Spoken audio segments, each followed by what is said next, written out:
Hello दोस्तों, एक बार फिर से आप सभी का स्वागत है एजुकेशन बाइट पर। कुछ परिस्थितियां ऐसी आ गई थी कि मैं आपकी क्लास नहीं करवा पाई थी। मैंने उसके बाद काफ़ी प्रयास किया लेकिन नहीं हो पाया। आपकी जो रैपिड फायर सीरीज़ थी, मेरा पूरा प्लान था कि मैं करा दूंगी, बट क्या करूं, कोशिश करूंगी कि मैं आज ही क्लास में आपका पूरा का पूरा सिलेबस कंप्लीट करा दूं। शुरू करते हैं आपकी क्लास। संस्कृत में हम जानते हैं पहला टॉपिक था संस्कृत वर्णमाला। काफ़ी इंपॉर्टेंट टॉपिक है और यहाँ से आपको 2 से 3 क्वेश्चन सीधे सीधे मिलेंगे। जैसे कि आपका संस्कृत वर्णमाला से हो गया, इसके बाद आपको प्रत्याहार से मिल सकता है और साथ साथ उच्चारण स्थान से तो आपका डेफिनेट है ये क्वेश्चन आना ही आना है। संस्कृत वर्णमाला से शुरू करेंगे। वर्ण क्या होते हैं सभी जानते हो आप लोग कि वर्ण क्या है, भाषा की प्रथम इकाई है। संस्कृत वर्णमाला महर्षि पाणिनि के 14 माहेश्वर सूत्रों पर आधारित है।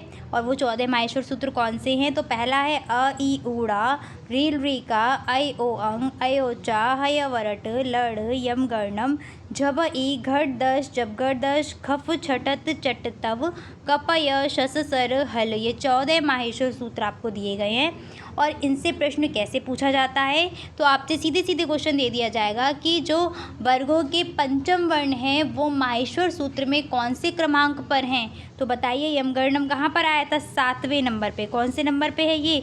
7वें नंबर पे। ऐसे ही आपसे क्वेश्चन दूसरा इस तरीके से पूछ सकता है कि माहेश्वर सूत्र में 5वें क्रमांक का जो सूत्र है उसमें कौन कौन से वर्ण आते हैं? तो 5वें नंबर पे कौन सा आता है? हय वरट। तो आपको हय वरट लिखना होगा। ये क्वेश्चन देखिए 16 में आया हुआ भी है। इसके बाद क्वेश्चन आते हैं प्रत्याहार से। तो हम प्रत्याहार को समझते हैं। प्रत्याहार क्या है? माहेश्वर 14 माहेश्वर सूत्रों से ही 42 प्रत्याहार बने। माहेश्वर सूत्र की संख्या कितनी हो गई? 14। और प्रत्याहार की संख्या कितनी हो गई? 42। प्रत्याहार क्या है? एक विशेष सूत्र है जिनमें पाणिनि के माहेश्वर सूत्रों के वर्णों को एक विशेष क्रम में रखा गया है। एक तरीके से आप बोल सकते हो शॉर्ट फॉर्म है ये। जैसे अक प्रत्याहार। अक प्रत्याहार में कौन कौन से वर्ण आते हैं? अ ई उ री और री। यहाँ पर आइए, माहेश्वर सूत्र में आ कहाँ पर दिया गया है? ये। का कहाँ पर है? यहाँ पर। तो अगर मैं आपसे कहूँ कि इसमें वर्ण कौन कौन से आएंगे, तो वर्ण इसमें आएंगे आ ई उ री और री। ये जो आपके दिए गए हैं इत्संज्ञक वर्ण यानी कि हलंत वर्ण, ये आप जब इसमें प्रत्याहार में वर्णों में लिखेंगे तो वहाँ पर ये काउंट नहीं किए जाते हैं। ठीक है। इसके बाद आपको कुछ प्रत्याहार बता दूं जो आपके लिए इम्पॉर्टेंट है। फर्स्ट है आपका अच प्रत्याहार। अच प्रत्याहार बताता है सारे के सारे स्वरों को। ठीक है। कहाँ पर आ दिया गया है? आ रहा ये। और चा कहाँ पर है? यहाँ पर। तो देखिए सारे स्वर आ रहे हैं ना, आ ई उ री री ए ओ ऐ औ। ये आपके सारे स्वर आ जाएंगे अच में। इसके बाद आपको ध्यान रखना है हल प्रत्याहार। ये जो हल प्रत्याहार है ये सभी के सभी व्यंजनों को बताता है। किसको बताता है? व्यंजन को। इसके बाद जो आपका नेक्स्ट प्रत्याहार है वो है यड़ प्रत्याहार। यड़ प्रत्याहार बताता है अंतस्थ व्यंजनों को। किसको? अंतस्थ व्यंजनों को। या कहाँ पर दिया गया है आपका? या ये रहा और रा कहाँ है? यहाँ पे। तो या व रा ला, ये टा और ये ड़ा जो है आपके, ये काउंट इसमें नहीं होंगे। अगला है आपका शल प्रत्याहार। शल प्रत्याहार बताता है ऊष्म व्यंजनों को, जिसमें आपके 4 ऊष्म व्यंजन आएंगे। ये रहा शा और ये रहा ला। तो इसमें इत्संज्ञक वालों को आप छोड़ दीजिए, बाकी श स सा और हा यहाँ पर आ जाएंगे। ठीक है। यहाँ पर एक चीज़ मैंने यहाँ नोट में भी लिखा दी थी कि हलंत वर्ण प्रत्याहार में नहीं गिने जाते हैं। ठीक है। शल प्रत्याहार में वर्ण यहाँ पर श स सा दिए ही गए आपके सीधे सीधे। वर्णमाला क्या होती है? तो वर्णमाला हम जानते हैं वर्णों के व्यवस्थित समूह को वर्णमाला कहते हैं। संस्कृत वर्णमाला में वर्णों की संख्या पूछी जाए तो संस्कृत वर्णमाला में कुल 46 वर्ण हैं। कितने हैं? 46। किस तरीके से डिवाइड किए गए हैं इनको देख लेते हैं। वर्ण के प्रकार देखें तो संस्कृत वर्णमाला में 2 प्रकार के वर्ण होते हैं। पहले हैं स्वर और दूसरे हैं व्यंजन। स्वर के लिए है अच प्रत्याहार और व्यंजन के लिए है हल प्रत्याहार। स्वर क्या होते हैं? तो जिन वर्णों के उच्चारण में किसी अन्य वर्ण की सहायता नहीं ली जाती उन्हें स्वर कहा जाता है। और संस्कृत में स्वरों की संख्या है 13। इसमें आपको अच प्रत्याहार के सारे वर्ण ले लो, आ ई उ री री ए ओ ऐ औ। अगर हम बात करें कि काल या समय के अनुसार कितने स्वर होते हैं, तो उच्चारण समय के अनुसार 3 होते हैं स्वर के भेद। कौन कौन से? ह्रस्व स्वर, दीर्घ स्वर और प्लुत स्वर। ह्रस्व स्वर क्या कहता है? तो ह्रस्व स्वर वे स्वर होते हैं, यहाँ पर स्वर लगा लीजिए। ह्रस्व स्वर वे स्वर हैं जिनके उच्चारण में एक मात्रा का समय लगता है, उन्हें ह्रस्व स्वर कहते हैं और इसीलिए इसको हम बोलते हैं एक मात्रिक स्वर। तो ह्रस्व स्वर में कौन कौन से आते हैं आपके? अ, ई, उ, री और री। ठीक है, ह्रस्व स्वरों की संख्या कितनी है? तो ह्रस्व स्वरों की संख्या होती है 5। दीर्घ स्वर की बात करें तो जिन स्वरों के उच्चारण में 2 मात्रा का समय लगता है द्विमात्रिक स्वर कहलाते हैं, जैसे आ, ई, उ, ए, औ, री और आपका हाँ, आ, ई, उ, ए, ओ और ए, औ और री 8 हो जाएंगे। ये री आपका इसमें नहीं आता, ये ध्यान रखना। कहीं आपको री अगर ऐसा लिखा हुआ मिल रहा है तो वो गलत है, री का दीर्घ नहीं होता है। इसके बाद बात करते हैं प्लुत स्वर की। तो जिन स्वरों के उच्चारण में 3 मात्राओं का समय लगता है उनको हम कहते हैं प्लुत स्वर और इनको हम त्रिमात्रिक स्वर भी कहते हैं। जैसे ओम, क्वेश्चन पूछा भी गया था आपके एग्जाम में कि जो ओम में अवग्रह आ है इसको क्या कहा जाता है? तो ये है आपका प्लुत स्वर। ठीक है, आते हैं व्यंजन पर। व्यंजन क्या है? तो देखो, व्यंजन के लिए हल प्रत्याहार है। व्यंजनों की टोटल संख्या है 33। स्वरों की सहायता से उच्चारण किए जाने वाले वर्ण व्यंजन कहलाते हैं। आप ये भी लिख सकते हैं कि जिन वर्णों के उच्चारण में स्वरों की सहायता ली जाती है व्यंजन कहलाते हैं। व्यंजनों का उच्चारण जब हम करते हैं तो हमारी जो श्वास वायु है वो मुख के किसी न किसी भाग को टकराते हुए या उसको स्पर्श करते हुए बाहर निकलती है, चाहे वो तालु हो, दंत हो, मूर्धा हो, कंठ, ये सभी आपके आ जाएंगे। व्यंजन के भेद की बात करें तो आपके वर्णमाला में 3 प्रकार के व्यंजन हैं। कौन कौन से? स्पर्श व्यंजन, अंतस्थ व्यंजन और ऊष्म व्यंजन। स्पर्श व्यंजनों की संख्या कितनी है? तो आपके देखो 5 वर्ग हैं और 5 वर्ग में 5-5 वर्ण आते हैं। स्पर्श व्यंजन कितने हो गए? 25 यानी कि 25।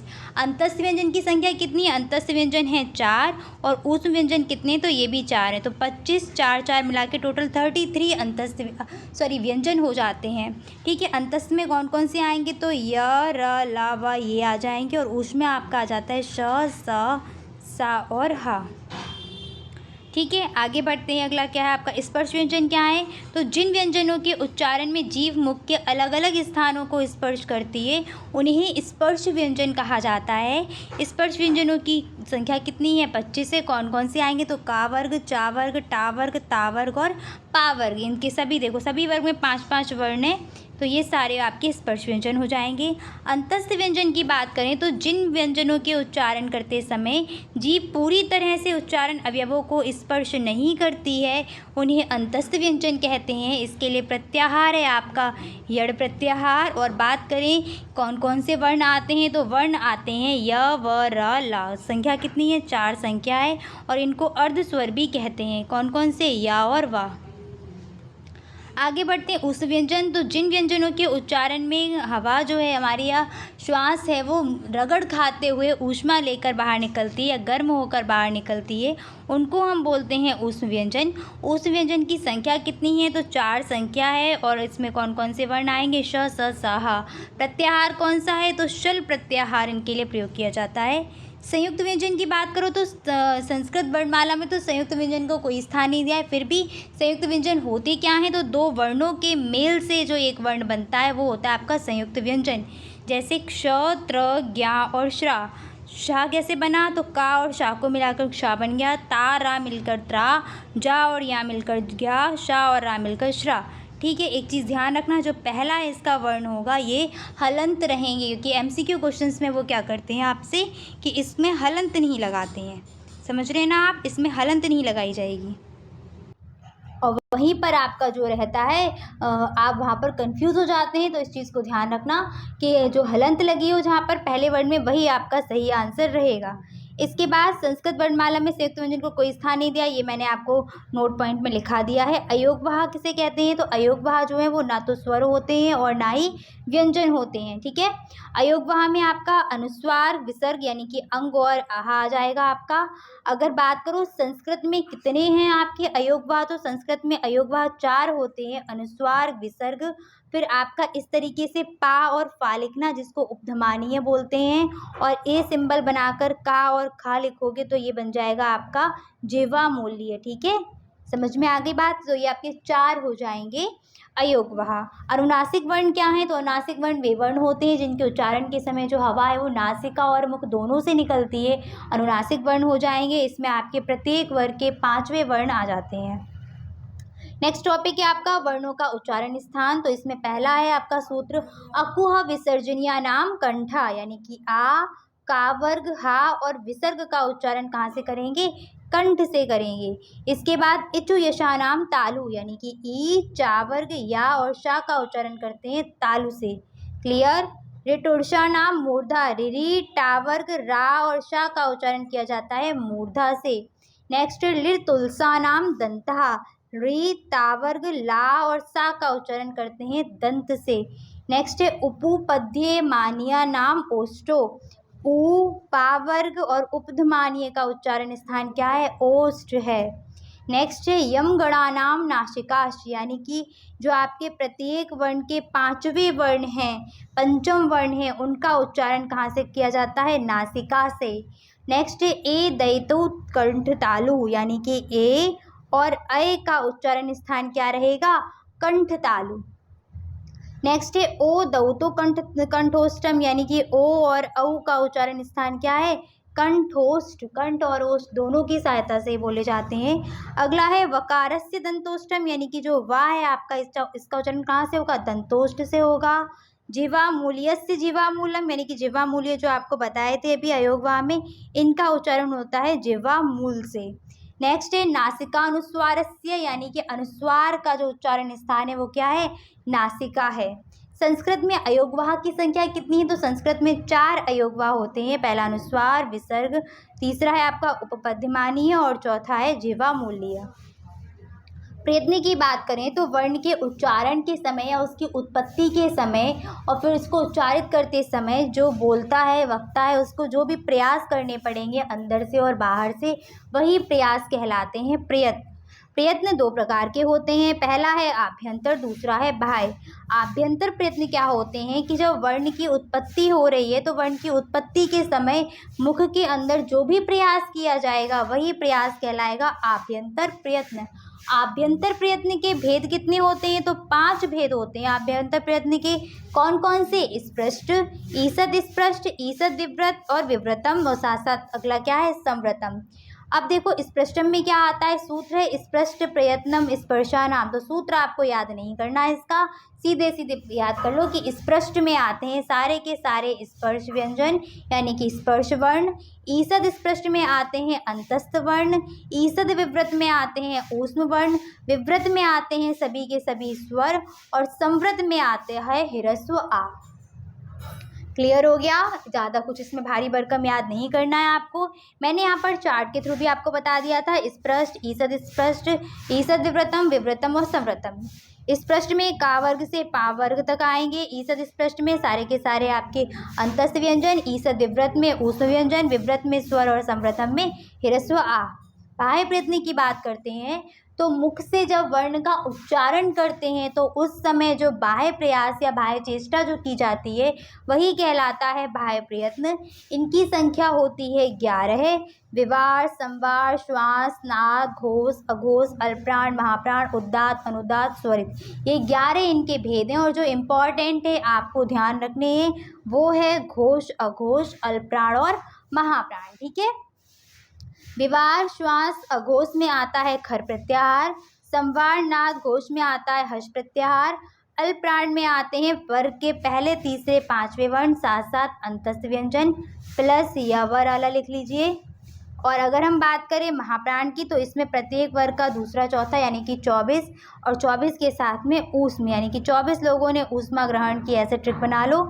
उद्दात में आते हैं आपके अ, ई, उ, री। अनुदात में सारे के सारे दीर्घ आ जाएंगे आ, ई, उ, री, ए, ऐ, ओ, औ और स्वरित में आ जाता है ओम। क्लियर? चलो नोट पॉइंट डाल के मैंने यहाँ पर लिखा दिया था कि अल्पप्राण क्या है 135 प्लस अंतस्थ, महाप्राण 24 प्लस ऊष्म व्यंजन, घोष और सघोष में आपका आ जाता है 345 प्लस हा प्लस अंतस्थ व्यंजन।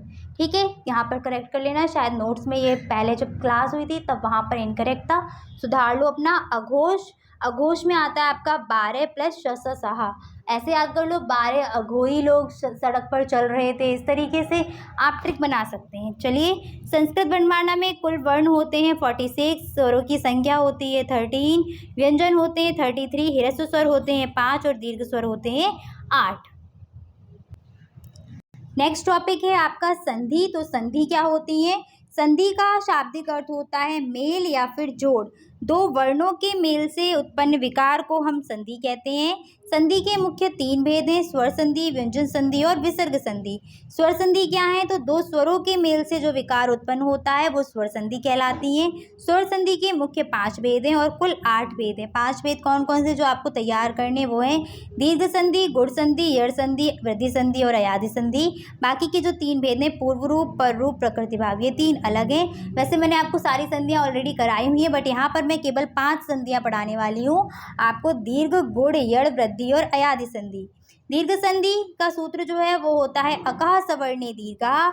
यहाँ पर आपका आ, ई, उ, री के बाद अगर इनका सवर्ण आ जाए, अकः सवर्णे दीर्घा जो सूत्र है वो ये कहता है कि आ, ई, उ, री ये ह्रस्व के बाद इनका सवर्ण आ जाए, चाहे वो दीर्घ हो या ह्रस्व हो फर्क नहीं पड़ता, लेकिन सवर्ण होना चाहिए। तो ये दोनों मिलके अपने सवर्ण में, अपने दीर्घ में कन्वर्ट हो जाते हैं। जैसे आ और आ मिले तो दीर्घ आ मिल जाएगा, ई मिले तो दीर्घ ई बन जाएगी। भले ही छोटी ई हो बड़ी ई हो मतलब नहीं है, बस ई होनी चाहिए तो दीर्घ ई बन जाएगी।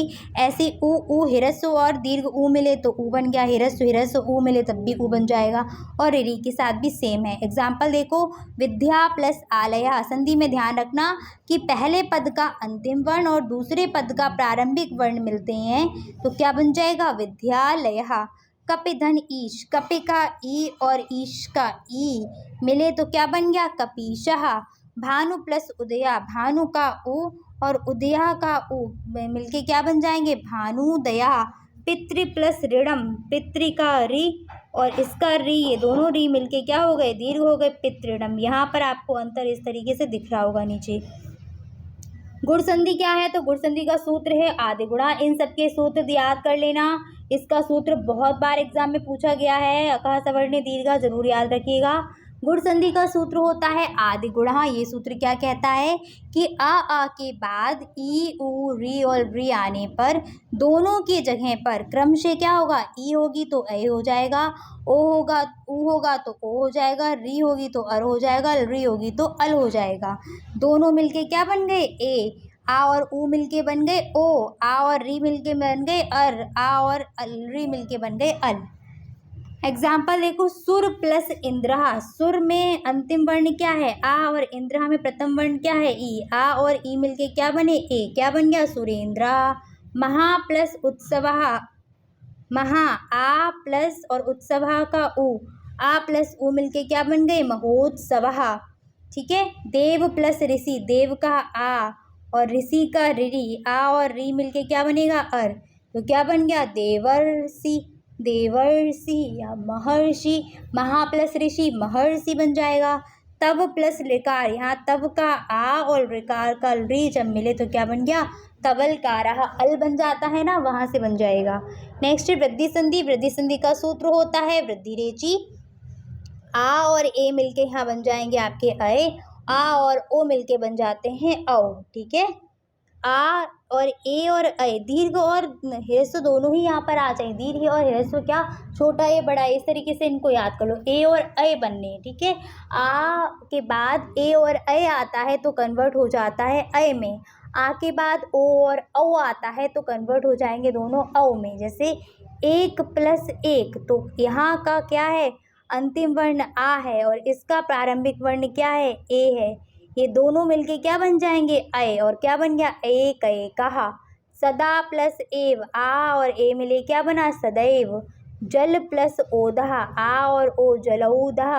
देव प्लस औदार्यम, आ और औ मिले क्या बन गया? देवौदार्यम। नेक्स्ट है यड़ संधि। यड़ संधि का सूत्र होता है इको यड़चि। इको यड़चि सूत्र क्या कहता है कि ई, उ, री के बाद असमान स्वर आने पर ई का या, उ का वा, री का रा और री का ला हो जाता है। ई के बाद असमान स्वर आया तो ई कन्वर्ट हो जाएगी या में, ऊ के बाद आया तो ऊ कन्वर्ट हो जाएगा वा में, री के बाद आया तो री कन्वर्ट हो जाएगा ला में, री के बाद आया तो ली कन्वर्ट हो जाएगा ला में। जैसे अभि प्लस उदय, अभि का ई और उदय का ऊ आ रहा है ना असमान स्वर, तो ई बन जाएगा किसमें, या में, और क्या बन जाएगा, अभ्युदय। यहाँ पर ट्रिक एक बता देती हूँ, अगर आपको यहाँ पर या, वा, रा इन सब के पहले कोई आधा वर्ण मिलता है देखने को, तो समझ जाना यहाँ पर यड़ संधि हो रही है। सु प्लस आगतम, ऊ के बाद असमान स्वर आया, क्या बन गया, ऊ कन्वर्ट हो जाएगा वा में, सुआगतम। पितृ प्लस आज्ञा, ये री के बाद आ रहा है, असमान स्वर आ रहा है, री कन्वर्ट हो जाएगा रा में, क्या बन जाएगा, पित्राज्ञा। री प्लस आकृति, क्या बन जाएगा, लाकृति। नेक्स्ट अयादि संधि, अयादि संधि का सूत्र क्या है, इको यड़चि। इको यड़चि सूत्र क्या, सॉरी अयादि संधि का सूत्र होता है एचो एवा यावह। समझ पा रहे होंगे आप लोग क्या स्थिति है मेरी अभी। अयादि संधि का सूत्र है एचो एवा यावा। ये सूत्र क्या कहता है कि ए ऐ ओ औ के बाद किसी भी स्वर के आने पर ए का ऐ का आय, ओ का अव और औ का आव हो जाता है। ए कन्वर्ट हो गया ऐ में, ऐ हो गया आय में, ओ हो गया अव में और औ हो जाएगा आय, आव में। देखो यहाँ पर ने प्लस ए अयन, सॉरी ने प्लस अनम, ए के बाद आ रहा है ना, तो ये जो ए है ये किस में कन्वर्ट हो जाएगा, ऐ में, तो क्या बन जाएगा, नयनम। गए प्लस अकहा, ऐ प्लस और ऐ के बाद क्या आ गया, आ, ये किस में कन्वर्ट हो जाएगा, आय में, क्या बन जाएगा, गायकहा। पौ प्लस अकहा, पौ औ है ना, औ किस में कन्वर्ट होता है, आव में, तो क्या बन जाएगा, पावकहा। पो प्लस इत्रम, ओ किस में होता है, अव में बदलता है, क्या बन जाएगा, पवित्रम। नेक्स्ट है आपकी व्यंजन संधि। तो व्यंजन संधि में क्या है, व्यंजन के बाद स्वर या व्यंजन आने के मेल से उत्पन्न विकार को हम व्यंजन संधि कहते हैं। यानी कि प्रथम पद का अंतिम वर्ण तो व्यंजन होगा, डेफिनेट है। इसके बाद अगर आपको जो उत्तर पद का है वो प्रथम वर्ण स्वर भी हो सकता है और व्यंजन भी हो सकता है, ठीक है। इसमें आपको जो याद रखनी है वो है इष्टुत्व संधि। इष्टुत्व संधि कहती है इस्तो इष्टुनाष्टु, यानी कि सा और ता वर्ग के साथ अगर शा व चा वर्ग आते हैं तो ये सा और ता वर्ग किस में कन्वर्ट हो जाएंगे, शा और चा में। सा बदलता है शा में, ता बदलेगा चा में, ये सब क्रम से बदलते हुए चले जाएंगे। पूरा का पूरा चा वर्ग, पूरे के पूरा ता वर्ग चा वर्ग में चेंज हो जाएगा। बस इतनी याद रखो, ता कन्वर्ट हो जाता है किसमें, चा वर्ग में। पूरे के पूरे ता वर्ग के व्यंजन चा में कन्वर्ट हो जाएंगे। फॉर एग्जाम्पल हरिस प्लस शेते, सा के बाद क्या आ गया आपका, शा आ गया, तो ये क्या बन जाएगा, हरिश शेते। रामस चिनोती, रामस, सा के बाद चा वर्ग आ रहा है, इसका योग हो रहा है, तो ये सा कन्वर्ट हो जाएगा शा में, रामस चिनोती। सत प्लस चिता, ता आया ना, ता किस में कन्वर्ट होगा, चा वर्ग में, क्या बन जाएगा, सच्चिता।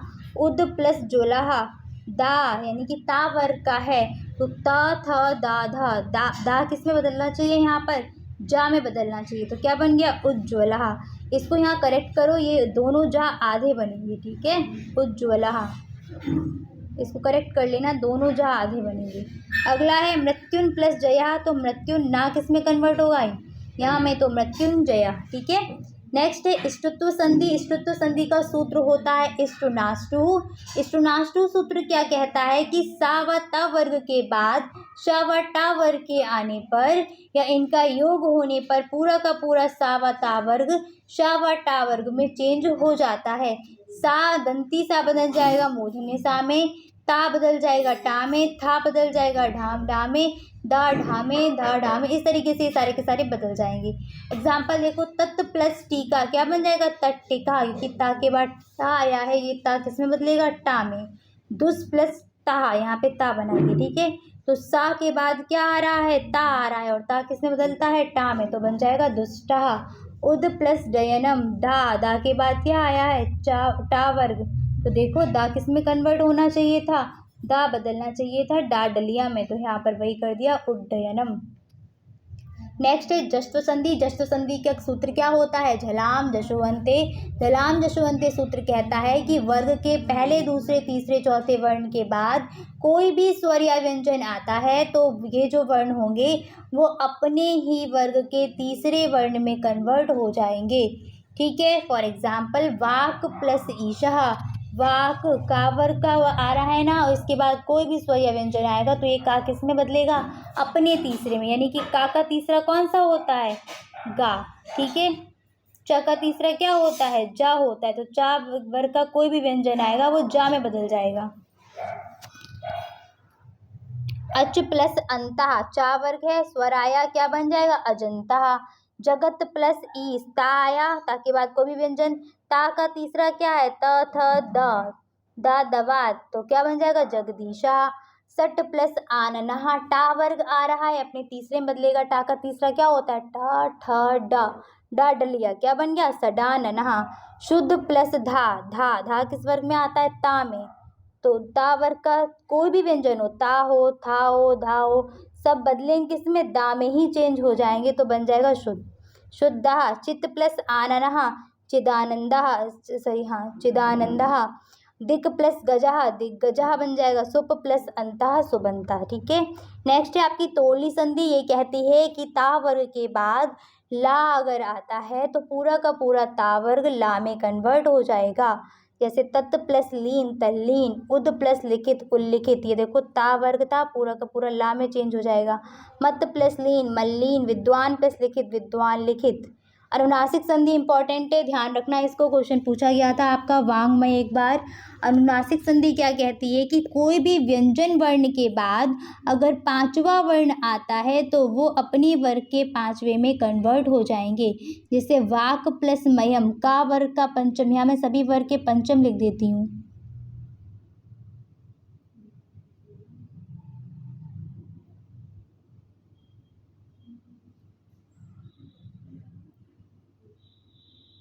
ठीक है, और पा वर्ग का माँ हो जाएगा, तो दिक प्लस नाथ, का पंचम, ये यहाँ भी देख पा रहे हो ना, पंचम है, माँ भी पांचवें स्थान पर, ना भी पांचवें स्थान पर। जगत प्लस नाथ, जगन्नाथ। चित्त प्लस मयम, चिन्मयन। ये सभी के सभी अपने ही वर्ग के पांचवें में बदल जाते हैं। नेक्स्ट क्वेश्चन है आपका अनुस्वार संधि। मो अनुस्वारा सूत्र क्या कहता है कि माँ के बाद कोई भी व्यंजन आ जाए तो ये जो माँ है वो किस में चेंज हो जाता है?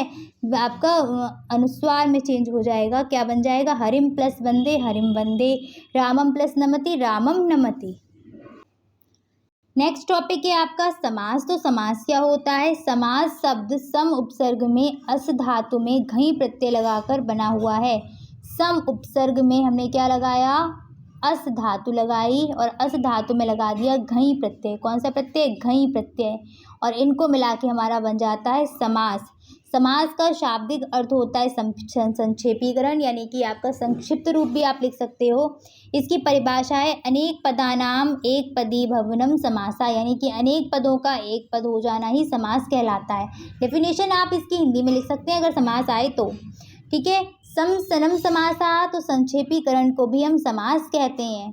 परिभाषा क्या बन जाएगी? जब दो या दो से अधिक पद परस्पर मिलकर के एक नया शब्द बनाएंगे तो उसको हम कहेंगे समास। जैसे दशरथस्य पुत्रः, दशरथ का पुत्र, तो क्या बन गया? समास, दशरथ पुत्रः। एक चीज़ ध्यान रखना, समास होने के बाद जो नया पद बन के आता है वो समस्त पद कहलाता है। जैसे ये क्या है? समस्त पद हैं। शरणम आगता, समास होके क्या बना? शरणागतः। ग्रारम ग्रामम गतः, समास होके क्या बना? ग्राम गता। तो ये सब क्या है? ये सब हैं हमारे सामासिक पद। समास विग्रह क्या होता है? तो सभी पदों को अपनी पूर्व विभक्तियों के आधार पर अलग अलग करना ही कहलाता है समास का विग्रह। जो जैसे थे, जिससे मिलकर जो भी उनमें लोप हुआ था उसको दोबारा वापस से लिख दोगे, वही क्या हो जाएगा? समास विग्रह। समास 6 प्रकार के होते हैं। कौन कौन से? अव्ययीभाव समास, तत्पुरुष समास, कर्मधारय समास, द्विगु समास, द्वंद्व समास और बहुब्रीहि समास। फर्स्ट है आपका अव्ययीभाव समास। तो अव्ययीभाव समास क्या होता है? इसकी परिभाषा, इनकी डेफिनेशन नहीं आती, अगर आपसे लिखने को आएगी तो आप हिंदी में लिखिएगा, कोई परेशानी की बात नहीं है। इसका सूत्र है पूर्व पद प्रधाना अव्ययीभावः, यानी कि जिस समास का पूर्व पद प्रधान होगा उसको बोलते हैं अव्ययीभाव समास। इसमें पूर्व पद आपका जनरली कैसा होता है? अव्यय होता है। और एक चीज़ ध्यान रखना, इसका जो सामासिक पद होगा वो हमेशा कैसे रहेगा? नपुंसक लिंग एक वचन में रहेगा। जैसे उपनगरम, तो उप हमारा पूर्व पद है, ये एक उपसर्ग है, और नगर हमारा उत्तर पद है। यहाँ पर देखो पहला आपका अधिहरि, अधिहरि का समास विग्रह क्या हो जाएगा, हरो इति, अध्यात्मम आत्मान इति। अब एक चीज़ ध्यान रखो कि अगर आप लोग इसका संस्कृत में विग्रह नहीं कर पा रहे हैं तो एग्ज़ाम में इसको छोड़ के मत आइए, हिंदी में विग्रह करके लिख के आइए, ठीक है। अधिगोपम गोपी इति, ठीक है। इतने जब अधि आपको प्रत्यय लगा हुआ मिले, सॉरी उपसर्ग लगा हुआ मिलेगा तो इति पीछे लगा देना। ऐसे उपनगरम, तो उप का मतलब होता है पास में, समीप में, तो नगरस्य समीपम, कूलस्य समीपम, कृष्णस्य समीपम, ये बन जाएगा। निर्मक्षिकम, यानी कि निर का मतलब क्या होता है, नहीं होना, अभाव होना, तो निर उपसर्ग के अर्थ से आप क्या बना लोगे, मक्षिकाणाम अभावः। निर्जनम, जन का अभाव है तो जनानाम अभावः। निर्दोषम, दोषों का अभाव है तो क्या बन जाएगा, दोषाणाम अभावः। इसी प्रकार से और एग्जाम्पल देख लो, आजीवनम, अनुरामम, अनुरथम, अनुगोपालम, अनुरूपम, अनुगुणम, प्रतिदिनम, प्रत्येकम, प्रतिग्रहम, प्रतिदिशम, यथाशक्ति, यथासमयम, यथाबलम, ये सारे के सारे क्या हैं, हमारे अव्ययी भाव समास के एग्जाम्पल्स हैं, ठीक है। चलो आगे बढ़ते हैं, इनके विग्रह आप लोग कर लीजिएगा, मेरे पास मतलब समय कम है, मैं सोच रही हूँ फटाफट आपका रिवीजन करा दूँ, ठीक है। अगला एक यहाँ नोट पॉइंट है कि नदीवाची अगर शब्द के साथ कोई संख्यावाची शब्द लग जाएगा तो वो भी हमारा क्या बन जाएगा, अव्ययी भाव समास। जैसे पंचगंगम अगर लगा दिया तो यहाँ पर द्विगु समास नहीं लगेगा, क्योंकि पंच तो संख्यावाची है, गंगम का मतलब क्या है, गंगा, यानी कि एक आपका नदी का नाम, तो ये क्या बन गया, अव्ययी भाव समास। पंचगंगम क्या हो गया, अव्ययी भाव समास।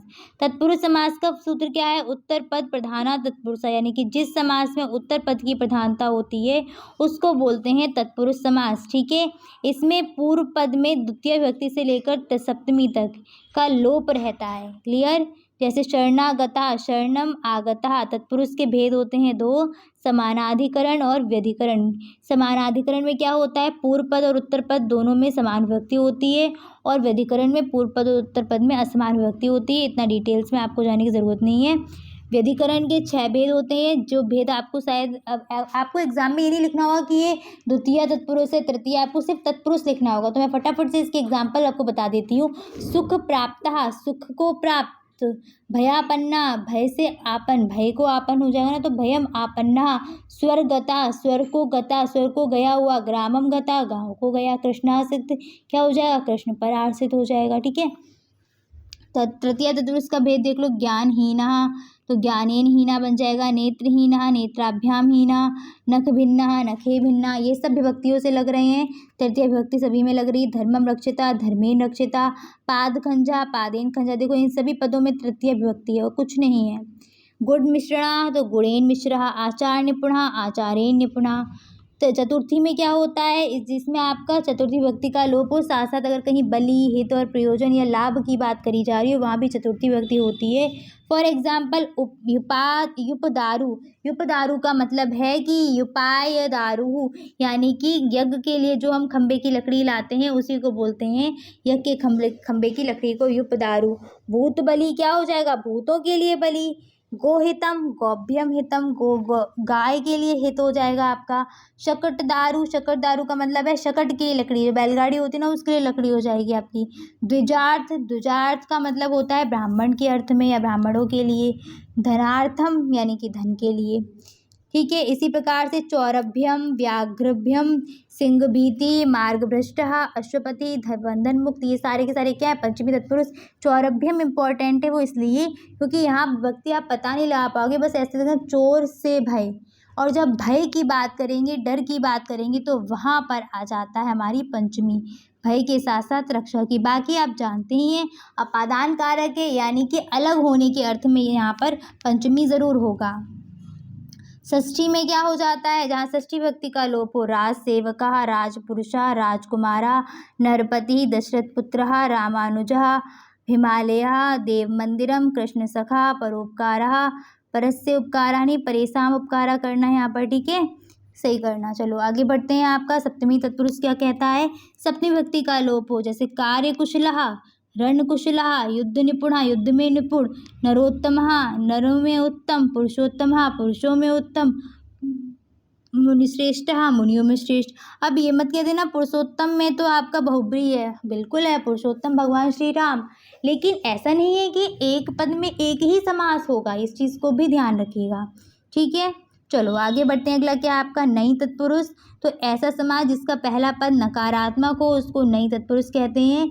इसमें आपको समस्त पद में आ और अन लिखे हुए मिलेंगे, जैसे अर्थम अधर्म न धर्मः, अब्राह्मण न ब्राह्मणः, अनर्थम न अर्थः, अनिच्छा न इच्छा, असिद्धा न सिद्धा, असत्यम न सत्यम। ठीक है, कर्मधारय समास क्या होता है, तो विशेषणम विशेषणे बहुलम, यानी कि जिस समास का पहला पद विशेषण होता है उसको बोलते हैं कर्मधारय समास। फॉर एग्जाम्पल महादेवः, महान है जो देव, जब है जो लगा हो ना तो वहाँ पर चासो लगाना पड़ता है, क्या हो जाएगा महान चासो देवा। महापुरुषा तो महान चासो पुरुषा। घनश्यामा, अब जब हम ये कहें कि घन के समान श्याम या चंद्रमा के समान मुख तो वहाँ पर लगाना पड़ेगा एव, इसलिए घनश्यामा का विग्रह हो जाएगा घन एव श्यामः। चंद्रमुखम चंद्रः एव मुखम। विद्या धनम विद्या रूपी धन है, रूपी जब लगे तब लगेगा एव। विद्या एव धनम। शोकाग्नि शोक एव अग्नि। शीतोष्ण शीतम च उष्णम च, ये क्यों यहाँ पर है बहुब्रीहि, क्योंकि विशेषता हो रही है यहाँ पर। श्वेत कृष्णा, ये भी श्वेतम च कृष्णम च। चराचरम बहुत इंपॉर्टेंट है, चर और अचर आपका किस में आ जाएगा, इसमें। द्विगु समास, जहाँ पहला पद आपका संख्यावाची हो उसको बोलते हैं द्विगु समास। फॉर एग्जाम्पल पंचवटी त्रिभुवन, इसके विग्रह बहुत ईजी है, कुछ नहीं करना, दो पद लगे होंगे। पंचवटी पंचानाम वटानाम समाहारा, त्रिभुवन त्रयाणाम भुवनानाम समाहारा, पंचगवम पंचानाम गवानाम समाहारा, त्रिलोकी त्रिणाम लोकानाम समाहारा, चतुर्भुजम चतुर्फलम अष्टाध्यायी नवरात्रि पंचामृतम, ये सभी क्या हैं पहले पद। आपको देखो सभी में संख्यावाची दिख रहे हैं और इस वजह से इस सब क्या हो गए द्विगु समास के एग्जाम्पल। अगला है द्वंद्व समास, पूछा गया है, इसका जो सूत्र है वो है उभय पद प्रधानः द्वंद्वः, यानी कि जब समस्त पद के दोनों पद प्रधान हो तो वहाँ पर होता है द्वंद्व समास। जैसे राम कृष्ण रामश्च कृष्णश्च, तीन भेद होते हैं, पहला इतरेतर, दूसरा समाहारा और तीसरा एक शेषे। इतरेतर द्वंद्व समास किसे कहता है, जब समास में प्रयुक्त होने वाले शब्द अपनी अलग अलग प्रधानता रखते हो। जैसे राम कृष्ण, राम और लक्ष्मण, राम लक्ष्मण, तो रामश्च लक्ष्मणश्च, देखो राम लक्ष्मण दोनों अलग अलग आए हैं। ऐसे माता पितरौ, माता च पिता च, माता पिता अलग अलग आए हैं। हरिहरौ, हरि और हर, यानी कि विष्णु जी और आपके शंकर जी अलग अलग सत्ता रख लेना यहाँ पे। स्त्री पुरुषों, स्त्री पुरुष दोनों आए, तो ये त्रेतर द्वंद्व समास हो गया। समाहार में आपका क्या होगा, जब समास में आए पद अपना अर्थ बताने के लिए एक समूह का बोध कराएं। जैसे हस्त पादम, हाथ और पैर, तो हस्तौ च पादौ च, अहोरात्रम, आहा और रात्रि, दिन और रात का समूह का बोध करा रहे हैं। दधि घृतम, दधि और घृत यानी कि घी। रथाश्वम, बस इसमें च लगा देना और कुछ नहीं करना, आपका समाहार द्वंद्व के आपके विग्रह हो जाएंगे। एक चीज़ ध्यान रखना, जो समाहार द्वंद्व समास है सदैव नपुंसकलिंग एक वचन में ही रहेगा। अगला है एक शेषे द्वंद्व, तो जब समान पदों में समास होने पर एक पद शेष रह जाता है तब वहाँ पर होता है एक शेषे द्वंद्व समास। जैसे पितरौ, तो पितरौ का अर्थ हो जाएगा माता च पिता च, माता और पिता। रामौ, रामश्च परशुरामश्च, तो राम और परशुराम दोनों हैं यहाँ पर। पुत्रौ, पुत्रों में क्या हो जाएगा पुत्री च पुत्रः च। भ्रातरौ, भ्राता च भगिनी च, ठीक है, भाई और बहन दोनों ही आ जाएंगे यहाँ पर। नेक्स्ट है आपका बहुब्रीहि समास। बहुब्रीहि समास में क्या होता है, अन्य पद प्रधान, कोई अन्य ही पद प्रधान होगा। जब समासिक पद से भिन्न यानी कि अन्य पद प्रधान हो तो वहाँ पर होता है बहुब्रीहि समास। पीताम्बरः, पीतम अम्बरम यशसा, पीताम्बर पीले हैं वस्त्र, ठीक है। अच्छा, यहाँ पर आपको ये पहचानना बहुत आसान है। जैसे पीताम्बर बोला यानी कि भगवान श्री कृष्ण, अगर मैंने नीलकंठ बोला तो सीधे सीधे भगवान विष्णु का नाम भगवान शिव जी का नाम आ जाता है ना।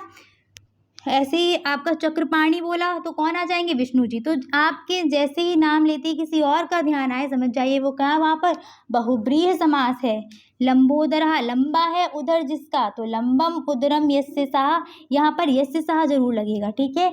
तो वहाँ गणेश जी हो जाएंगे। अगर आपको समास विग्रह संस्कृत में नहीं आ रहा है, पेपर में छोड़ करके मत आइए, उसको आप हिंदी में ज़रूर लिख करके आइएगा, ठीक है।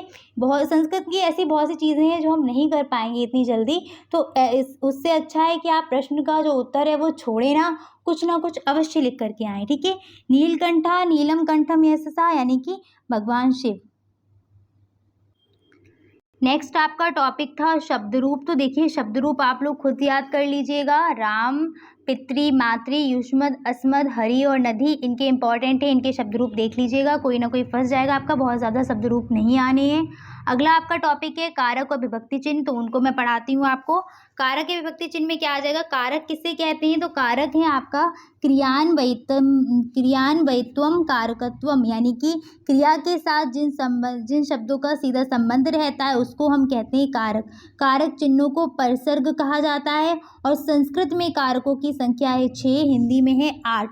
संस्कृत में विभक्तियां अगर पूछी जाए तो 7 विभक्तियां होती हैं। कारक कौन कौन से हैं, तो प्रथमा विभक्ति के साथ कारक मैं बोलती हूँ। प्रथमा कर्ता ने, द्वितीया कर्म को, तृतीया करण से क्या के द्वारा, चतुर्थी संप्रदान के लिए, पंचमी अपादान से अलग होने के अर्थ में, षष्ठी संबंध कागी के नानी निरारी रे, सप्तमी अधिकरण में पेपर और प्रथमा संबोधन हेवो अरे।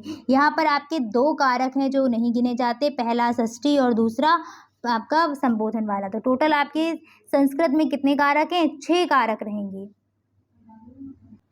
फटाफट मैं यहाँ पर आपको विभक्ति रिवाइज करा देती हूँ। प्रथम विभक्ति कब लगती है, जब स्वतंत्रता कर्ता यानी कि कर्ता में लगेगी। दूसरा संबोधनेचा, जब हम संबोधन यूज करते हैं तो वहाँ पर भी हमारी कौन सी लगती है, प्रथमा विभक्ति। द्वितीय कहाँ लगेगी, तो कर्तुरीप सिततम कर्मम, यानी कि कर्ता को जो अभीष्ट कर्म होगा उसमें लगती है हमारी द्वितीय विभक्ति। और दूसरी कर्मणि द्वितीय, यानी कि प्रत्येक कर्म में हमें द्वितीय विभक्ति देखने को मिलेगी। क्वेश्चन आपके ऐसे ही आएंगे, द्वितीय विभक्ति कहाँ पर लगती है, तृतीया कहाँ पर लगती है, बस इस तरीके से।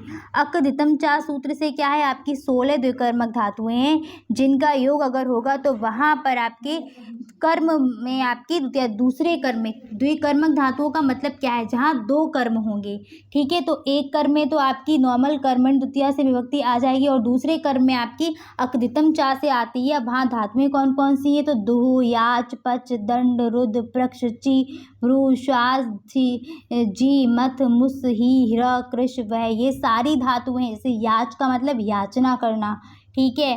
तो इन सभी धातु का अगर योग होगा तो वहाँ पर आपकी लगेगी द्वितीया। जैसे बलिम याचते वसुधाम आपसे पूछा गया था, वहाँ पर बलिम शब्द में जो थी वो याच की वजह से आपकी अकदितम चा सूत्र से द्वितीय विभक्ति हुई थी। अगला है आपका अभिता, परता, समयानिक्सा। अगर ये शब्द आपको किसी वाक्य में देखने को मिलते तो वहाँ पर जिसके अभिता, जिसके परिता इंसान होगा उसमें होगी क्या, द्वितीय विभक्ति, ठीक है। जिसके अभिता, जैसे गांव के अभिता, या आप बोल सकते हैं विद्यालय के चारों तरफ वृक्ष हैं तो विद्यालय के अभिता है ना, विद्यालय के परिता, अभिता नहीं, वहाँ परिता लगेगा, अभिता का मतलब दोनों ओर है।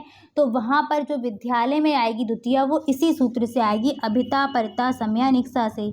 अगला है अधिशींग स्था साम, तो शींग स्था आस धातु से अगर हम उससे पहले अधि उपसर्ग लगा दें तो वहाँ पर जिस आधार पर हम बैठे होंगे उसमें हो जाएगी द्वितीया। जैसे हरिम वैकुंठे अध्यास्ते, अधि में हमने आस में अधि प्रत्यय उपसर्ग लगा दिया तो हमारा अध्यास्ते बन गया। तो अब हम जो हरि हैं वो जिस पर बैठे होंगे उसमें क्या हो जाएगी द्वितीया, तो वैकुंठम आपका बन जाएगा यहाँ पर। अभिनिवश्च क्या कहता है, तो अभिनिषित शब्द जैसे ही आपको सेंटेंस में देखने को मिल जाए, जैसे सज्जन सन्मार्गम अभिनिवशते, तो सन्मार्गम में जो द्वितीया है वो किससे है, अभिनिवशते की वजह से आ गई है, ठीक है। सीधे सीधे अभिनिवशते देगा, समझ जाओ यहाँ क्या है, द्वितीय विभक्ति है। काला ध्वनुरत्यम, यानी कि काल का मतलब समय, दूरी और दूरीवाचक जो शब्द होंगे इनमें होगी द्वितीया। जैसे हमने बोला कि भगवान राम 14 वर्ष तक वनवास में रहे, तो यहाँ समय जो रहा 14 वर्ष, इसमें क्या रहेगी, द्वितीय विभक्ति, ठीक है। वर्ष की जैसे ही समय या दूरी की बात आए द्वितीय विभक्ति वहाँ पर लगा देना। आगे बढ़ते अगला क्या है आपका तृतीय विभक्ति, ये क्या है, येनांग विकारा, जिस अंग में विकार होगा उसमें तृतीय विभक्ति होगी। साधकतम कर्णम कहता है कार्य, जो कार्य कर रहे हैं उसका साधन, जैसे हम पेन से लिख रहे हैं तो इस पेन में क्या है, तृतीया है, जो साधन होगा उसमें रहेगी तृतीय विभक्ति। ठीक है, चलिए आगे बढ़ते हैं। अगला क्या है, सहयुक्ते अप्रधाने, यानी कि अगर सह शब्द मिला तो उसके योग में जिसके साथ में जा रहे होंगे उसमें रहेगी तृतीया। जैसे पिता के साथ पुत्र गया, तो पुत्र किसके साथ गया, पिता के साथ, तो पिता में होगी तृतीया। राम के साथ सीता बन गई, तो सीता जी किसके साथ गई, राम के साथ, तो राम शब्द में रहेगी तृतीया विभक्ति। चतुर्थी विभक्ति क्या है, तो दान देने में हम जिसको दान देते हैं उसमें रहती चतुर्थी। जैसे हमने किसी भिक्षुक को कपड़े दान में दिए तो भिक्षुक को दिए ना, उस भिक्षुक में आ जाएगी चतुर्थी।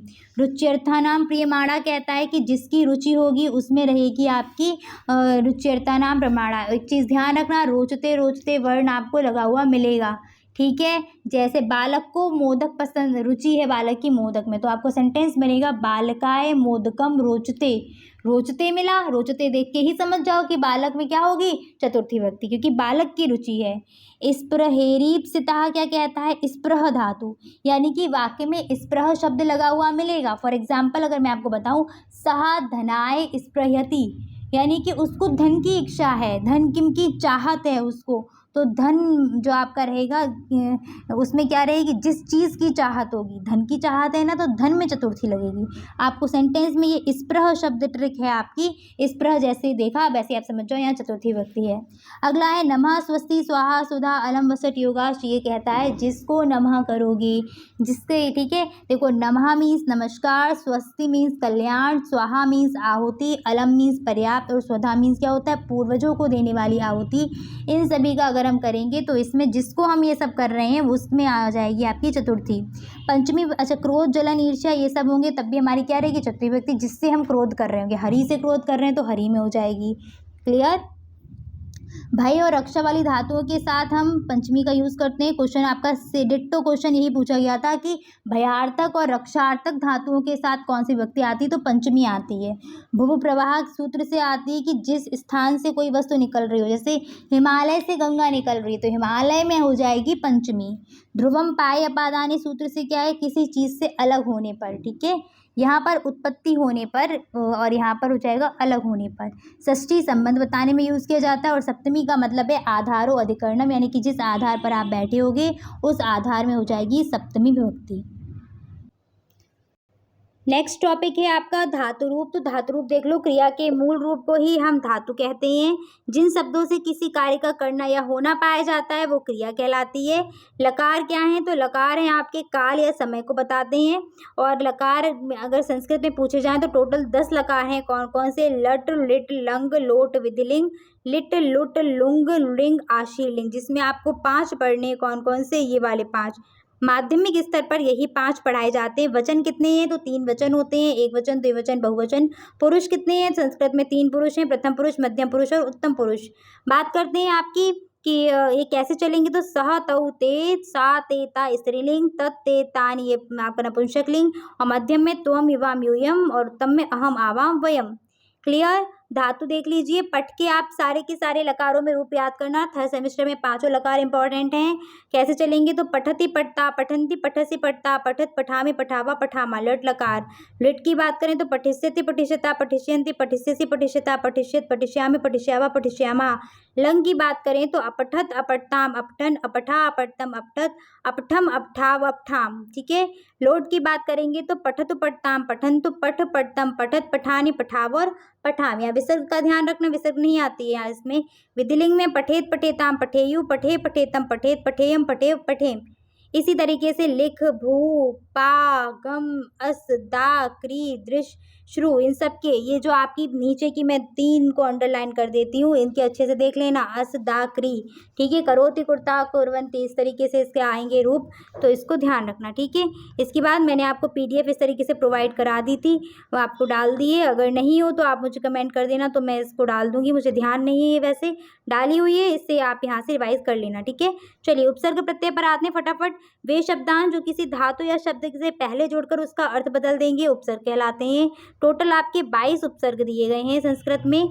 क्वेश्चन क्या आएगा, क्वेश्चन कुछ नहीं आएगा, एक उपसर्ग दे दिया और आपको 2 शब्द बनाने को बोले, तो अनु उपसर्ग से बन जाएगा अनुभवा, अनुचरा, अनुनया, अनुजा। दो दो मैं बोलती हुई चलूंगी, बाकी आप देख लेना, ठीक है। अब उपसर्ग से अवगुणा अवनति, अधि उपसर्ग से अधिहरि अधिपति बन जाएगा, अभि उपसर्ग से अभिमान अभ्यागता, अपि उपसर्ग से अभिधान अपगीर्ण ये सभी आ जाएंगे। आंग उपसर्ग से आजन्म आजीवन आमरणम आचारा, अति उपसर्ग से अत्याचार अत्युत्तम अत्यंत अतिरिक्त, अप से अपमान अपकारः, प्र से प्रचार प्रहार, परा से पराक्रमा पराजया, परि से परिश्रमा परिजना, विसर्ग जरूर लगा देना ताकि पता चले कि ये संस्कृत में बना दिए, ठीक है। प्रति से प्रतिकूलम प्रत्युत्तरम, उप से उपनगरम उपकूलम उपवनम, ठीक है। उससे उत्तम उद्धारा उन्नति, नि से निवारण नियुक्ति निषेध, ठीक है। नि से बन जाएगा आपका निस से निष्कलंक निष्पाप, निर से निर्दोष निरपराध, दुस से दुष्कर दुशासन, ठीक है। दुर से दुर्गति दुर्गम दुराचार, वि से विकार विवादा, सु से स्वागत सुपुत्र, सम से संकल्प संग्रह। और फिर आते हैं प्रत्यय पर। प्रत्यय बहुत इंपॉर्टेंट है। प्रत्यय क्या है? तो वे शब्दांश जो किसी धातु या शब्द के अंत में जोड़कर उसका अर्थ बदल देते हैं प्रत्यय कहलाते हैं। दो भेद होते हैं, पहला कृदंत और दूसरा तद्धित प्रत्यय। कृदंत प्रत्यय धातुओं के साथ जुड़ते हैं और उसका अर्थ बदलते हैं, जबकि तद्धित प्रत्यय संज्ञा व सर्वनाम के साथ जुड़ करके उनको या विशेषण के साथ जुड़ करके उनका अर्थ बदलेंगे। कृदंत प्रत्यय क्या है? जो धातु के साथ जोड़ेंगे, और तद्धित जो संज्ञा सर्वनाम विशेषण के साथ में जोड़े जाते हैं, ठीक है। यहाँ पर एक चीज़ ध्यान रखनी है कि लभक ये सूत्र वो तो ध्यान नहीं रखो, शॉर्ट में याद रखो कि का, ला और शा अगर आपको हलंत में दे दिए जाएं तो ये गायब कर देंगे, और प्रत्यय का अंतिम वर्ण अगर हलंत में लिखा हुआ होगा तो वो भी हट जाएगा। बस आपको ध्यान क्या रखना है वो मैं बता देती हूँ। सबसे पहला प्रत्यय है इत्वा प्रत्यय। इसमें शेष बचता है त्वा, यानी कि अगर आपको कोई भी धातु दे दी जाए उसमें अगर पीछे त्वा त्वा लिखे दिखा हुआ मिले तो कौन सा प्रत्यय है? इत्वा प्रत्यय है। और इस प्रत्यय का प्रयोग कहाँ पर करते हैं? तो पूर्वकालिक क्रिया में प्रयोग करते हैं। एग्जाम्पल देखो, पठित्वा त्वा मिला, गत्वा कृत्वा नत्वा भूत्वा लिखित्वा दृष्ट्वा लद्वा पृष्ट्वा श्रुत्वा, त्वा त्वा त्वा मिलेंगे देखने को, ठीक है। अब वो बात अलग है कि कहीं ट्वा भी मिल सकता है, कहीं द्वा, क्योंकि वो संधि से थोड़ा सा चेंज हो जाएगा, लेकिन मिलेगा पीछे त्वा त्वा देखने को, ठीक है। अगला है आपका लप प्रत्यय। लप प्रत्यय भी पूर्वकालिक के साथ जुड़ता है। इसमें शेष बचता है या। और एक चीज ध्यान रखना, इसमें जो ये प्रत्यय जब लगा होगा ना तो ये किसी ने जिस धातु में लगा होगा उस धातु में ऑलरेडी एक उपसर्ग जुड़ा हुआ होगा। अगर उपसर्ग जुड़ा हुआ नहीं है तो वहां पर ये काम नहीं करेगा। जैसे वि प्लस नी, इसमें जैसे ही लप जोड़ा बन गया विनी है तो पीछे या मिलेगा। उससे पहले देख लेना एक उपसर्ग है या नहीं है। उपसर्ग है और पीछे या है, दैट मीन्स कि आपका लप प्रत्यय है। तुमुन में पीछे तुम मिलेगा, जैसे पठितुम गंतुम करतुम तुम गातुम स्नातुम दातुम पक्तुम दृष्टुम तुम देखा, समझ जाओ तुमुन है। तुमुन का यूज क्यों करते हैं? पढ़ने के निमित्त, निमित्तार्थक धातुओं में। नेक्स्ट है इतिन प्रत्यय। इसमें बचता है आपका शेष ती बचेगा। पीछे देखो गति दृष्टि कृति पठिति स्तुति नति भक्ति, सब में ती ती ती ती ती ती देखा, समझ जाओ कि क्या है? इतिन प्रत्यय। बाकी कुछ नहीं इसमें से पूछा जाने वाला। ल्युट प्रत्यय क्या है? इसमें शेष बचता है यू, और ये यू कन्वर्ट हो जाता है किसमें? अन में। किसमें कन्वर्ट होगा? यू। एक सेकेंड रुकना, ये यू कन्वर्ट हो जाएगा अन में। क्लियर? तो पीछे क्या मिलेगा? अन मिलेगा। दानम स्मरणम नयनम, ये तो माँ इसलिए लगा क्योंकि नपुंसक लिंग है, ठीक है। पठनम गमनम करणम शयनम श्रवणम अनम अनम अनम अनम पीछे मिला, समझ जाओ क्या है? ल्युट प्रत्यय है ये। अगला है तवत प्रत्यय। तव्यत और अनियर बहुत इंपॉर्टेंट है। तव्यत में तव्य शेष बचेगा। चाहिए के अर्थ में विधिलिंग लकार में प्रयोग करते हैं, ये दोनों पॉइंट ध्यान रखना। पीछे तव्य यानी कि गंतव्य श्रोतव्य तव्या तव्या मिला, तव्यत प्रत्यय। अनियर में क्या होगा? ये भी चाहिए और विधिलिंग में यूज किया जाता है। पीछे अनीय अनीय शब्द मिलता है। क्या मिलता है? अनीय। पठनीय भवनीय गमनीय दर्शनीय श्रवणीय। क्लियर? इत प्रत्यय। इत प्रत्यय में पीछे ता शेष बचता है। प्रयोग करते हैं भूतकाल में। कौन से काल में? काल में प्रयोग करते हैं। क्या पीछे बचेगा? ता लगा हुआ, यानी कि गतः दृष्टः कृतः क्रीडिता पतिता। अब ये तीनों लिंगों में बनते हैं, तो आपको ध्यान रखना होगा कि जब पुल्लिंग आएगा तब विसर्ग मिलेगी, स्त्रीलिंग आएगा तब बाकी मात्रा, और नपुंसक लिंग में आपको माँ मिलेगा, ठीक है। चलो आगे बढ़ते हैं। आपका इत्वतु प्रत्यय। इस इत्वतु प्रत्यय में आपका तवत शेष बचता है। भूतकाल में इसका भी प्रयोग करते हैं। देखो गतवत नीतवत भूतवत श्रुतवत दृष्टवत, ठीक है। अब ये पुल्लिंग स्त्रीलिंग नपुंसकलिंग तीनों में बनते हैं, तो आपका बन जाएगा गतवान गतवती गतवत। इस तरीके से इनको ध्यान रखना। नेक्स्ट है शर्ती प्रत्यय। शर्ती प्रत्यय का प्रयोग कैसे करेंगे? वर्तमान काल के लिए करेंगे और इसमें पीछे क्या बचेगा आपका? अत पीछे मिलता है। तो देखो पठत, गच्छत, कथयत, करोत। अब यहाँ पर ध्यान रखना ये भी तीनों लिंगों में चलता है। तो आपका पुल्लिंग में पठन, गच्छन, कथयन, स्त्रीलिंग में पठंती, गच्छन्ति, कथयंती और नपुंसकलिंग में पठत, गच्छत और कथयत। शानच भी वर्तमान काल में आएगा। इसमें आन मान मिलते हैं तो कैसे जुड़ेगा? लभमान, सेवमान, याचमान, तीनों में चलता है। तो यहाँ विसर्ग, यहाँ आ की मात्रा, यहाँ पर मा लगा हुआ मिलेगा। नवुल प्रत्यय आपका शेष बचता है वा और वा चेंज हो जाता है अक में। तो क्या बनेगा जब ये जुड़ेगा? तो पच में जुड़ा तो पाचक, गा में जुड़ा तो गायक, सेव में जुड़ा तो सेवक, भोज में जुड़ा तो भोजक। ठीक है। पुल्लिंग, स्त्रीलिंग, नपुंसकलिंग में ये तीनों में चलेगा। तो पाचक, पाचिका, पाचकम, इस तरीके से आप पहचान लोगे अक अक देखकर। तद्धित प्रत्यय में मतु प्रत्यय सबसे पहले आता है जिसमें वान, वती, वत, मान, मति, मत ये मिलते हैं। जैसे ही जुड़ेंगे तो क्या पीछे वान, मान ये सब मिलेंगे। तो पहला बन जाएगा श्रीमान, रसवान, बुद्धिमान, गुणवान, बलवान। ये कैसे पहचानोगे? देखो ये सब संज्ञा सर्वनाम शब्द हैं या विशेषण शब्द हैं, ये आपकी क्रियाएं नहीं हैं। ठीक है। चलो आगे, ये स्त्रीलिंग, नपुंसकलिंग, पुल्लिंग सभी में बनेंगे। तो स्त्रीलिंग में श्रीमती हो जाएगा। ठक प्रत्यय, इसमें एक एक बचता है। देखो धर्म में लगा तो धार्मिक, दंड में लगा तो दंडिक, दिन में लगा तो दैनिक, लोक में लौकिक, धन में धनिक। तमप और तरप श्रेष्ठता के लिए यूज करते हैं इनका। तमहा और तरह शेष बचता है। तो श्रेष्ठ तमहा, श्रेष्ठ तरह, शीघ्र तमहा, शीघ्र तरह ये मिलेंगे पीछे से आपको देखने को। स्त्री प्रत्यय बहुत ईजी है आपका। टाप प्रत्यय है, ये पुल्लिंग शब्दों में जुड़ता है और आ छोड़ देता है पीछे।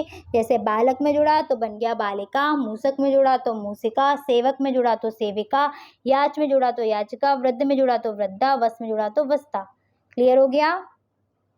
फटाफट से नोट पॉइंट्स देख लीजिएगा। विधिलिंग का या चाहिए अर्थ में कौन सा प्रत्यय? तो अनियर और तव्यत प्रयोग करेंगे। भूतकाल में इत और इतवतु।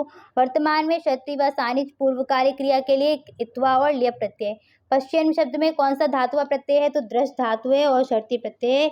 तव्यत व अनियर का प्रयोग कहाँ करते हैं? आप आराम से लिख सकते हो। कहाँ करेंगे इसका? चाहिए के अर्थ में, और लकार पूछे जाए तो विधिलिंग लकार में। नेक्स्ट है संस्कृत में संख्याएं। तो देखिएगा पहली क्या है? एक आपको याद कर ये ध्यान रखना पड़ेगा कि 4 तक आपकी जो संख्या अंक है वो तीनों लिंगों में चलते हैं। तो पहले पुल्लिंग का बोलती हूँ। एका, द्वौ, त्र्यः, चत्वारः। स्त्री में एकम, द्वये, त्रीणि, चत्वारि। और सॉरी नपुंसक लिंग में एकम, द्वये, त्रीणि, चत्वारि। और स्त्रीलिंग में आ जाएगा एका, द्वये, तिस्र और चतस्र। ठीक है। इसके बाद एक ही चलेंगे। पंच, षट, सप्त, अष्ट, नव, 10। आपको 10 का ध्यान रखना है। इसके बाद आप बना लेंगे एकादश, द्वादश, त्रयोदश, चतुर्दश, पंचदश, षोडश। षोडश इंपॉर्टेंट है, ध्यान रखना। सप्तदश, अष्टादश, नवदश। इसके बाद 20 की याद रखो, विंशति। अब ये देखना याद रखना कि 20 में अगर एक कम करेंगे तो इसके लिए हम लिख सकते हैं एकोन विंशति। एक माइनस करना। ठीक है। एकोन विंशति या फिर ऊन विंशति। और आपसे पूछे भी यही जाते हैं, एकोन विंशति पूछा जाता है या फिर यून विंशति पूछा जाएगा। इसके बाद 21 का एक विंशति, द्वाविंशति, त्रयोविंशति, चतुर्विंशति, पंचविंशति चलते आओ। 30 पे आ जाओ। 30 की क्या होती है? त्रिंशत। अब 29 की क्या बन जाएगी? एकोन त्रिंशत या फिर ऊन त्रिंशत। इसके बाद 31 की एक त्रिंशत, द्वात्रिंशत, त्रित्रिंशत चलते आओ। कहाँ? 40 की याद करिए, चत्वारिंशत। और 40 से एक पहले यानी कि 39 की क्या बन जाएगी? एकोन चत्वारिंशत या फिर ऊन चत्वारिंशत। और इधर से बनाओगे तो बन जाएगी नवत्रिंशत। अब फिर आके आपको 50 की याद करनी है। 50 की क्या होती है? पंचाशत। और इससे पीछे की आप सारे के सारे बना लेंगे। देखो आपको कितने बनाने हैं? 49 का तो 50 से बन जाएगा, बाकी सब 41 के बनेंगे। क्या? 40 + 1 यानी कि 40 का चत्वारिंशत और इसका एक, तो बन जाएगा एक चत्वारिंशत। 50 की क्या हो गई? 50। 51 की बनाइए, एक पंचाशत, द्वापंचाशत, त्रिपंचाशत, चतुर्पंचाशत, इस तरीके से चलते आओ। 60 पर 60 की क्या होती है? षष्ठी। 60 से एक पहले 59 की क्या बन जाएगी? एकोन षष्ठी। इसके बाद 61 की एक षष्ठी, द्वाषष्ठी, त्रिषष्ठी, चतुर्षष्ठी ये सब बन के आ जाइए 70 पे। 70 की होती है सप्तति, उससे एक पहले 69 की क्या हो जाएगी? एकोन सप्तति। ठीक है। नेक्स्ट है आपकी 80। 80 का होता है अशीति। 80 से एक पहले 79 की क्या हो जाएगी? एकोन अशीति। ठीक है। ये सब बन जाएंगे। 70 + 1 एक सप्तति, 72 2 सप्तति। ठीक है। अब आप 81 की बनानी है तो बस अशीति अशीति ऐड करते जाओ। एकाशीति, द्वाशीति, त्रयाशीति, चतुर्शीति, पंचशीति। ठीक है। 90 की हो जाएगी नवति। 90 से एक पहले 89 की एकोन नवति। ठीक। आपसे षण्णवति पूछा गया था, इंपॉर्टेंट है। इसके बाद एक नवति, दो नवति चलते हुए चले आओ कहाँ, शतम पर। ठीक है, 100 होती है शतम की। ठीक है, बस 100 तक आपको ध्यान रखनी है। ये सब अगर आप चाहें तो याद कर लो। 1000 को संस्कृत में सहस्त्रम बोलते हैं, 10,000 को अयुतम और 1,00,000 को लक्षम। नेक्स्ट आपके अनुवाद हैं, तो अनुवाद तो मैं यहाँ नहीं करा पाऊंगी आपके, काफ़ी इंपॉर्टेंट आपके अनुवाद है। एक क्लास अनुवाद की पढ़ी होगी, आपको बस 2 चीज़ें देखनी है अलग से, अनुवाद देखना पड़ेगा प्लस आपको देखना पड़ेगा श्लोक। ठीक है, अनुवाद और श्लोक मैंने यहाँ छुड़वा दिए हैं, इनको आराम से आप देख लीजिएगा। फटाफट से वाचन देख लो। तो जो लिखित बात है उसको देख करके पढ़ना कहलाता है वाचन। ठीक, वाचन 2 प्रकार के हैं, सस्वर और मौन वाचन। सस्वर वाचन का अर्थ होता है स्वर के साथ में पढ़ना, यानी कि छात्रों के द्वारा उचित लय व शुद्ध उच्चारण के साथ किए जाने वाले वाचन सस्वर वाचन कहलाता है। इस वाचन में वंदना के श्लोक वगैरह याद किए जाते हैं। 2 प्रकार का है, आदर्श और अनुकरण। आदर्श वाचन वह वाचन होता है जो शिक्षक के द्वारा किया जाता है, वो कहलाएगा आदर्श वाचन। और अनुकरण वाचन वह वाचन होता है जो शिक्षक के वाचन के पश्चात छात्र करते हैं। शिक्षक ने जैसा बोला छात्र वैसा ही बोलेगा, वो आ जाएगा अनुकरण वाचन में। ये भी 2 टाइप से होता है आपका, व्यक्तिगत और सामूहिक।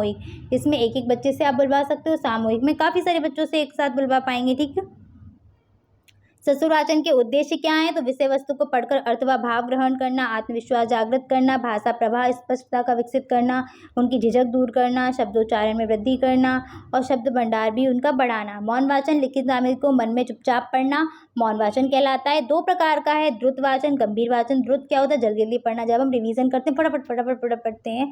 और गंभीर वाचन जब कोई स्टोरी पढ़ रहे हैं या और भी कुछ चीज़ पढ़ रहे हैं तो बहुत ही अर्थ ग्रहण करते हुए, एकदम ऑब्जर्व करते हुए पढ़ते हैं, वो आ जाएगा। मौन वाचन का उद्देश्य क्या है, तर्क चिंतन कल्पना शक्ति का विकास करना, स्वाध्याय के लिए प्रेरित करना, शब्द भंडार में वृद्धि करना और अर्थ ग्रहण करने की क्षमता विकसित करना। लेखन का अर्थ होता है लिखना। 3 प्रकार के हो जाएंगे, सुलेख, अनुलेख और श्रुतलेख। सुलेख का मतलब है सुंदर लेखन, जिसमें क्या है, हम ये सब मानते हैं कि अगर राइटिंग अच्छा है तो थोड़ा सा क्या है, इफेक्ट डालता है, आकर्षक लगता है। अनुलेख का मतलब होता है कि वह लेख जिसे छात्र किसी पुस्तक से देखकर लिखे। और श्रुतलेख का मतलब है किसी के से सुन के, जैसे शिक्षक ने बोला तो छात्र लिखेगा, या किसी और ने, पेरेंट्स ने बोला तो छात्र लिख लें, जिसको हम इमला बोलते हैं। और इसमें छात्र की सारी ज्ञानेंद्रियां सक्रिय रहेंगी। ठीक है, संभावित शिक्षण विधाएं क्या हैं, तो देखो इसमें आपको दृश्य सामग्री, श्रव्य सामग्री, दृश्य सामग्री पता होनी चाहिए। दृश्य में चित्र, चार्ट, मानचित्र, फ्लैश कार्ड, शब्द कार्ड, श्यामपट इत्यादि आ जाएंगे। श्रव्य में tape recorder, gramophone, radio, audio clip इत्यादि। दृश्य श्रव्य में क्या क्या आएंगे, टेलीविजन, कंप्यूटर, वीडियो क्लिप आदि। उपयोग क्या क्या है, तो देखो पाठ के प्रति रुचि उत्पन्न करना, छात्रों को क्रियाशील बनाना, उनका ध्यान केंद्रित रखना, कल्पना शक्ति का विकास करना, पाठ को सरल और रोचक बना देना और छात्रों की सीखने की गति में वृद्धि करना। क्वेश्चन आपसे पूछा गया था, संस्कृत शिक्षण को प्रभावी बनाने के लिए किन किन दृश्य श्रव्य सामग्री का प्रयोग करते हैं। आराम से आप यहाँ पर इस आंसर अपनी भाषा में लिख सकते हो। चलिए फिर इतना ही रखती हूँ, मिलूंगी फिर आपकी अगली क्लास में अगले साथ। ठीक है, अनुवाद और श्लोक को देख लीजिएगा। थोड़ा सा समय नहीं, आप सभी को पता है जो कंडीशन है, अभी आना जाना बहुत लगा रहता है, और जो इसीलिए मैंने कल भी परसों भी बहुत कोशिश की, लेकिन वो नहीं हो पा रही थी क्लास, बीच बीच में वो टूट रही थी वीडियो। तो फिर चलिए मिलेंगे फिर अगले उसमें, तब तक आप लोग तैयारी करते रहिएगा। ऑल द बेस्ट सभी को। Thanks for watching and please like share and subscribe my channel. Bye bye, take care.